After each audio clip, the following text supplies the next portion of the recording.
Youth violence in Albany County becoming a major concern. A number of recent cases, the latest, a stabbing involving a 14-year-old in Watervliet.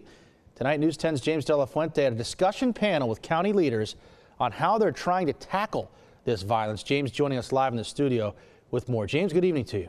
Good evening, Casey. Tonight, the Albany County Legislative Black Caucus hosting a panel.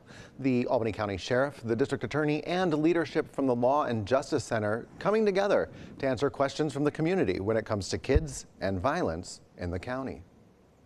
I think it takes a mosaic of organizations between my office and school and community organizations and parents and social services groups and everybody kind of working together to make sure that we get to the root of the problem. Sheriff Abel saying we need to focus where the crime starts. Trying to break the cycle of incarceration, the cycle of poverty. Well, we need to start focusing more on our youth. Stop looking at all these sexy programs out there, Moving 787 and all of these other things. We need to stop crime, we need to stop violence, we need to stop incarcerating our youth. The director of the Center for Law and Justice, Tayshawn Murdoch, saying we also need to listen, specifically to the kids. We can't say that they're not smart enough to do it, because they are.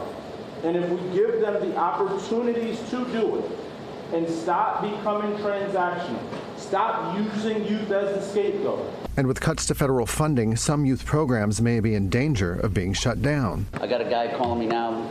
We know he has a basketball tournament coming up, and I'm trying desperately to get him some funding just to keep those kids on those courts for that weekend. But the federal government says we can't do that anymore.